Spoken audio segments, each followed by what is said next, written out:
Good morning students. Last time मैंने आपको prism के reflection good morning students last time मैंने आपको प्रिज्म के बारे में बताया था, विषय पावर बताया था, यानी बल विषय क्षमता के बारे में बताया था। और आज बताएंगे आपको बेटा सूक्ष्म कणों द्वारा प्रकाश का प्रकीर्णन यानी कि scattering of light by small particles and Lord Rayleigh का लॉ बताएंगे, लॉर्ड रेले का नियम बताएंगे। देखिए, सूर्य आकाश का रंग नीला दिखाई पड़ना और सूर्योदय और सूर्य अस्त के समय लाल दिखाई पड़ना, ये प्रकाश के प्रकीर्णन के कारण ही होता है। The colour of sky is blue and sunrising and sunset time of colour is red according to formula of scattering. यानी कि प्रकाश के प्रकीर्णन के कारण ही आकाश का रंग नीला दिखाई पड़ता है और आकाश का रंग नीला दिखाई पड़ता है और सूर्योदय और सूरज के समय क्या होता है, ये लाल दिखाई पड़ता है।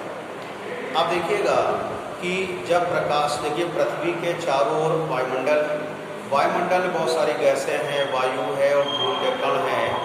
जब सूर्य से आने वाला प्रकाश इनसे होकर गुजरता है, सूर्य से आने वाला प्रकाश इनसे गुजरता है तो ये क्या होता है, विभिन्न दिशाओं में क्या होता है, फैल जाता है। इसके मॉलिक्यूल एग्जॉर्ब हो जाते हैं, कर लेते हैं और इसको डिफरेंट डायरेक्शन में क्या करते हैं, इसको आउट कर देते हैं। इसी फिनोमेना को क्या कहते हैं, स्क्रैचिंग ऑफ लाइट बोलते हैं। यानी सूर्य का प्रकाश जब क्या कहते हैं पृथ्वी के चारों वायुमंडल उससे गुजरता है तो गैस, वायु और धूल के कणों से होकर गुजरता है। इसमें लाइट उनके द्वारा को एब्जॉर्ब करके विभिन्न दिशाओं में क्या होती है, फैल जाती है। इसी को हम क्या कहते हैं, प्रकीर्णन कहते हैं, प्रकाश का प्रकीर्णन कहते हैं। और प्रकीर्णन जो होता है, स्प्रेशिंग ऑफ लाइट होता है,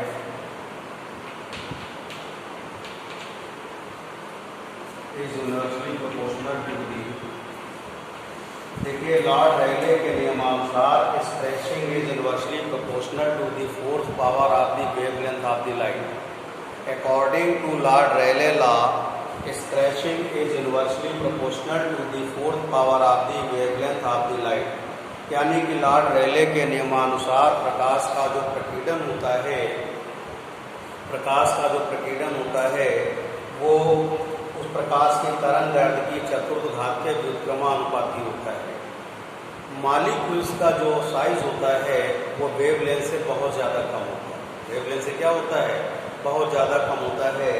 तो ये रेले का लॉ होता है। लॉर्ड रेले के नियमानुसार प्रकाश का प्रकीर्णन इंटेंसिटी ऑफ लाइट होता है, ये आपका प्रकाश की तरंग दैर्घ्य की चतुर्थ घात की क्या होता है, व्युत्क्रमानुपाती होता है।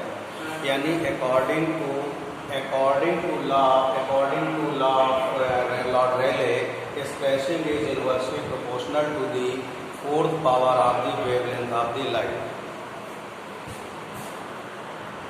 इसी के अकॉर्डिंग जो होता है, लाल रंग का प्रकीर्णन जो होता है, लाल रंग का प्रकीर्णन सबसे कम होता है और बैगनी रंग का प्रकीर्णन क्या होता है, सबसे ज़्यादा होता है। ब्लू कलर की स्क्रैचिंग सबसे ज़्यादा होती है और रेड कलर की स्क्रैचिंग क्या होती है, सबसे कम होती है। इस बात का ध्यान रखिए। जो विजुअल लाइट होती है इसकी रेंज होती है 4000 एंगस्ट्रॉम टू 7000 एंगस्ट्रॉम, यानी 4000 एंगस्ट्रॉम से क्या होता है, 7000 एंगस्ट्रॉम के बीच में होता है विजुअल लाइट, यानी तिरस्क प्रकाश होता है, जिसको हम देख सकते हैं। बात समझ में आ गई ना। तो इसमें देखिएगा जिसका वेवलेंथ कम होगा उसका प्रकीर्णन सबसे ज़्यादा होगा। बैगनी रंग की तरंग दैर्घ्य कम होती है, प्रकीर्णन ज़्यादा होता है। लाल रंग की वेवलेंथ का ज़्यादा होती है, प्रकीर्णन क्या होता है, कम होता है। बात समझ में आ गई। तो ये था आपका लॉर्ड रेले प्रकीर्णन को एक बार फिर समझेंगे। प्रकाश जब विभिन्न माध्यमों से होकर गुजरता है तो विभिन्न दिशाओं में फैल जाता है, इसी को क्या कहते हैं, प्रकाश का प्रकीर्णन कहते हैं। बात समझ में आ गई। ये आकाश का लाल होना, तो सूर्योदय सूरज के समय लाल होना और आकाश का रंग नीला होना, ये प्रकाश के प्रकीर्णन के द्वारा ही है। यानी the colour of sky is blue and sunrising and sunset is at the colour is red due to which phenomena known as a scattering of light. इसके अकॉर्डिंग लॉर्ड रेले ने एक लॉ दिया था। साइंटिस्ट और Lord Rayleigh के law के according क्या होता है, scattering is inversely proportional to the wave fourth power of the wavelength of the light. यानी लॉर्ड रेले के अनुसार प्रकाश का लॉर्ड रेले के अनुसार जो होता है, लॉर्ड रेले के अनुसार प्रकाश होता है, प्रकाश का प्रकीर्णन जो होता है उसकी यानी तीव्रता जो होती है इसको बोलते हैं, वो तरंग दैर्घ्य चतुर्थ घात की क्या होती है, समानुपाती होती है। आकाश का रंग नीला क्यों दिखाई पड़ता है? ये प्रकाश के प्रकीर्णन के कारण ही होता है। प्रकाश के प्रकीर्णन के कारण ही आकाश का रंग क्या होता है, आपको लाल दिखाई पड़ता है। देखिए बेटा, नेक्स्ट टॉपिक है आपका कि सूर्य उदय और सूर्यास्त के समय आपको सूर्य का उसका कलर लाल क्यों दिखाई पड़ता है। ठीक है ना, ये आप इस लॉर्ड रेले के फिनोमेना के अकॉर्डिंग इस बात को समझ सकते हैं। देखिएगा, ये आपका सरफेस है, ये इसके अकॉर्डिंग ये क्या एटमॉस्फेयर है, ये एटमॉस्फेरिक लेयर है। और देखिएगा, जब ये सनराइज हो या सनसेट होता है तो ये हॉरिजॉन्टली होता है, यानी कि हॉरिजॉन्टल यानी क्षैतिज होता है। ओवरहेड ये वर्टिकल होता है। ओवरहेड क्या होता है, ये वर्टिकल होता है।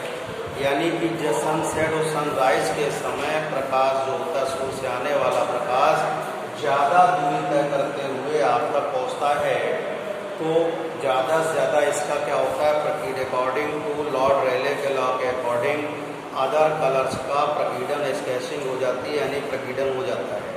यानी scattering is inversely proportional to the fourth power of the wavelength of the light. यानी कि जिन रंग के यानी कलर का वेवलेंथ कम होता है, उनका स्केचिंग ज़्यादा हो जाता है, वो कलर हम तक नहीं पहुँच पाता है। ठीक है, ज़्यादा स्केचिंग हो जाता है और यानी ज़्यादा प्रकीर्णन हो जाता है। लाल रंग का प्रकीर्णन कम होता है और लाल रंग का प्रकीर्णन कम होने के कारण ही scattering of light red colour ये हमको इसीलिए क्या होता है, सूर्योदय और सूर्यास्त के समय क्या होता है, ये लाल दिखाई पड़ता है।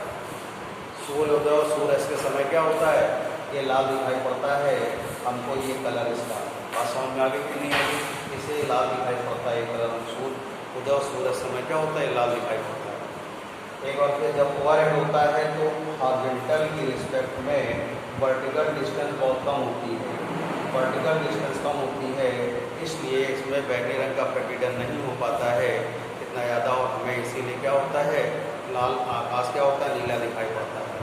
जब स्टैन नुकसान हमारे ओवरहेड होता है, यानी सर के ऊपर होता है।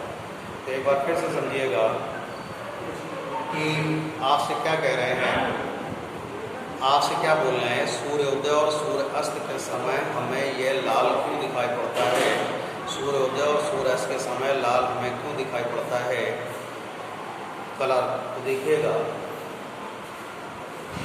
सनसेट और सनराइज के टाइम पर क्या होता है, ये सन क्या होता है, हॉरिजॉन्टल होता है, और हॉरिजॉन्टल होने से ये ज़्यादा डिस्टेंस कवर करके हम तक पहुंचता है, जिससे कि अदर कलर्स का क्या कहते हैं, प्रकीर्णन यानी कि स्केचिंग ज़्यादा हो जाती है। लाल कलर की प्रकीर्णन क्या होता है, बहुत कम होता है। इसलिए हम लोगों को ये सूर्योदय सूरज के समय सनसेट और सनराइज के टाइम पे ये रेड दिखाई पड़ता है। बट जब सनसेट पे सन आपका ओवरहेड होता है, सर ऊपर होता है दोपहर के समय यानी कि नून के समय, तो यहाँ पर इसका ये बहुत कम डिस्टेंस कवर करता है एटमॉस्फेयर में, इसलिए इसका प्रकीर्णन क्या होता है, स्केचिंग ऑफ ब्लू लाइट बहुत कम होता है, इसलिए हमको क्या होता है, नीला दिखाई पड़ता है। बात समझ में आ गई। तो सन मेन रीजन ये है कि लॉर्ड रेले के नियमानुसार जिसकी तरंग दैर्घ्य कम होती है उसका प्रकीर्णन कम होता है, जिसकी तरंग दैर्घ्य ज़्यादा होती है उसका प्रकीर्णन क्या होता है, कम होता है। यानी कि scattering is inversely proportional to the wave fourth power of the wave length of the light. यानी कि लॉर्ड रेले के नियमानुसार प्रकीर्णन जो होता है तरंग दैर्घ्य की चतुर्थ घात से क्या होता है, व्युत्क्रमानुपाती होता है। लाल रंग का तरंग दैर्घ्य ज़्यादा होती है, इसलिए प्रकीर्णन कम होता है। बैगनी रंग की तरंग दैर्घ्य कम होती है, इसलिए प्रकीर्णन क्या होता है, उसका ज़्यादा हो जाता है। इसी के कारण हम लोग क्या कहते हैं, जब सूर्योदय और सूर्यास्त के समय सनराइज और सनसेट के समय यह हॉरिजॉन्टल में होता है तो ज़्यादा डिस्टेंस कवर करके पहुंचता है, जिससे ज़्यादा कलर का प्रकीर्णन यानी स्केचिंग हो जाती है। लाल रंग की नहीं हो पाती, लाल रंग को दिखाई पड़ता है। इसी के लिए आपको क्या कहते हैं, जो सिग्नल होते हैं डेंजर के यानी खतरे के सिग्नल होते हैं, रुकने के सिग्नल होते हैं, वो लाल कलर के क्यों होते हैं। लाल रंग का प्रकीर्णन कम होता है, यानी बहुत दूर से उसको देखा जा सकता है। Scattering of light red colour is minimum due to which आप कहते हैं बहुत ही डिस्टेंस से, बहुत दूर से लाल कलर को आप देख सकते हैं, उसका प्रकटन कम होता है, कम फैलता है। इसीलिए सिग्नल वगैरह जो होते हैं ये सभी रेड कलर के बनाए जाते हैं। आपके बात समझ में आ गई, यही रीज़न होता है बेटा। और नेक्स्ट टाइम में बेटा इसे कि हम न्यूमेरिकल्स कराएंगे, ये लेसन इधर पढ़ लीजिएगा। सभी लोग होमवर्क जरूर भेजें। तो होमवर्क भेजेंगे नहीं तो आपका 1 नंबर कम होता है। डेली बात बताई जाती है, आपको समझाई जाती है, आप इस बात को सीरियसली नहीं लेते हैं, वो होमवर्क भेजते ही नहीं है। इसका आपको दिक्कत फाइनल एग्ज़ाम में होगी, इस बात को ध्यान रखिएगा। अगर दिक्कत परेशानी से बचना है, अच्छे नंबर पाने हैं तो होमवर्क आप लोग जरूर सेंड करेंगे।